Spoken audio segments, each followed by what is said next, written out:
और इस पर अधिक अपडेट के साथ पटना से संवाददाता संजय कुमार हमारे साथ लाइव जुड़ गए। संजय, देखिए, ये कोई पहली घटना नहीं है, इससे पहले भी कई नेताओं की गोली मारकर हत्या कर दी गई है और इन सभी वारदातों की से जो पुलिस पर सवालिया निशान तो खड़े हो रहे हैं, लेकिन अगर बात इस मामले की जाए तो क्या कुछ इस पर अभी ताजा जानकारी है?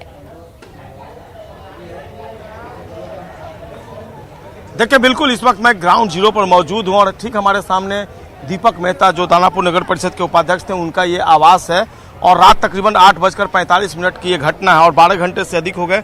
जो लोग नाराज हैं उन्होंने अभी भी यहाँ पर सड़क जाम किया हुआ है। तस्वीर आप देखिए, अभी भी जो हाईवा है वो दानापुर गांधी मैदान मुख्य मार्ग है, उस पर हाईवा लगा दिया गया है। जगह जगह जो रास्ते हैं उसको रुद्ध किया गया है और लोगों में बेहद नाराजगी, और नाराजगी भी भला क्यों न हो, एक बेहद लोकप्रिय नेता दानापुर नगर परिषद के उपाध्यक्ष दीपक मेहता, उनके घर के सामने हत्या कर दी गई। और सबसे बड़ी बात यह है कि यहाँ से जो नासरीगंज ओपी है वो चंद कदम की दूरी पर है।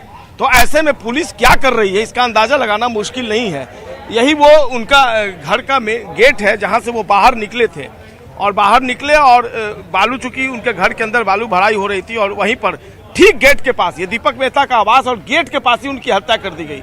एक जनप्रतिनिधि, हाई प्रोफाइल व्यक्ति हैं और वो अपने घर के सामने सुरक्षित नहीं है, घर में सुरक्षित नहीं है तो कहाँ सुरक्षित रहेंगे। और खासकर ऐसी स्थिति में जहां पर नासरीगंज ओपी जो है महज चंद फासले पर है। अब यहाँ देख लीजिए, यहाँ मैं खड़ा हूं और यहाँ से नासरीगंज ओपी जो है वो दिखाई दे रहा है। ठीक हमारे सामने नासरीगंज ओपी का बोर्ड, अगर कैमरा पर्सन सुबोध दिखा पाए, नासरीगंज ओपी का बोर्ड लगा हुआ है और वहां पर तमाम पुलिसकर्मी बैठे हुए हैं और वहां पर अपराधी आते हैं और आराम से हत्या करके यहाँ से चले जाते हैं। तो सवाल खड़ा होना लाजमी है और भला सवाल खड़ा क्यों ना हो। आप तमाम तरह की सुरक्षा व्यवस्था के दावे करते हैं और इसके बावजूद इतनी बड़ी घटना घट जाती है। इनको पहले से थ्रेट था, दो एंगल पर पुलिस काम कर रही है, एक लैंड डिस्प्यूट पे, एक पॉलिटिकल कॉन्स्पिरेसी पे। एक लोकल जो क्रिमिनल है उसके इन्वॉल्वमेंट की बात सामने आई है। हालांकि इस पूरे मामले में एसएसपी खुद मॉनिटरिंग कर रहे हैं और दानापुर जो सिटी एसपी वेस्ट जो है राजेश कुमार, उनके नेतृत्व में एक विशेष पुलिस टीम भी बनाई गई है। इस पूरे मामले में जो इनिशियल क्लू है वो भी पुलिस को मिला है और जो स्थानीय लोग हैं उनमें बेहद नाराजगी है। इस घटना को आप लोग कैसे देख रहे हैं? ये बड़ी दुखद घटना है। वो व्यक्ति जो अपने घर में हो, सत्ता पक्ष से जुड़ा हुआ हो, प्रदेश का सचिव हो, अपने घर में जब सुरक्षित नहीं है, हम भी पार्टी से जुड़े हुए हैं, बड़ा सोचने पर हम लोग तो विवश हो गए।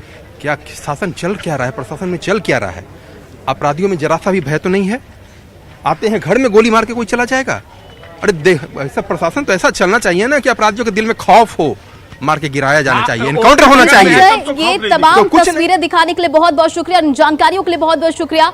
तो देखिए, संजय इस वक्त हमारे साथ लाइव जुड़े हुए थे, जहां ये घटना हुई है वहां से संजय तस्वीरें दिखा रहे थे। लोगों में अभी भी आक्रोश है, लोग आगजनी कर रहे हैं, लोग प्रदर्शन कर रहे हैं और कार्रवाई की मांग कर रहे हैं। चलिए अब आपको वर्चुअल के जरिए बताते चलते हैं कि बिहार में कब कब नेताओं की हत्या हुई है। 28 मार्च 2022 को, यानी कि कल, दानापुर में जेडीयू नेता दीपक मेहता की गोली मारकर हत्या कर दी गई। 22 फरवरी 2022 की बात करें तो समस्तीपुर में जेडीयू नेता मोहम्मद खलील रिजवी की हत्या कर दी गई। फिर 12 जनवरी 2022 की बात करते हैं। 12 जनवरी 2022 को सिवान में बीजेपी नेता जनार्दन सिंह की गोली मारकर हत्या कर दी गई। वहीं 16 मार्च 2022 को सारण में जेडीयू नेता के पोते की गोली मारकर हत्या कर दी जाती है। 6 दिसंबर पर अगर नजर डालें तो 6 दिसंबर को नालंदा में जेडीयू नेता राजेश महतो की गोली मारकर हत्या कर दी गई। 2 मई 2021 की बात करें तो पूर्णिया में एलजेपी नेता अनिल उरांव की हत्या कर दी गई। 10 लाख की फिरौती लेने के बाद भी अपराधियों ने अनिल की हत्या कर दी थी। 29 अप्रैल 2021 को अनिल उरांव का अपहरण हुआ था। 10 मार्च 2022 को छपरा में लूट के दौरान जेडीयू नेता दीपक कुमार की हत्या कर दी गई। 18 फरवरी पर नजर डालें, 18 फरवरी 2022 को मधेपुरा में जेडीयू नेता प्रदीप कुमार की हत्या कर दी गई। 5 फरवरी 2016 को राघोपुर में एलजेपी नेता बैजनाथ सिंह की गोली मारकर हत्या कर दी गई। तो ये ग्राफिक्स के जरिए हमने आपको बताया कि किस तरह से लगातार नेताओं पर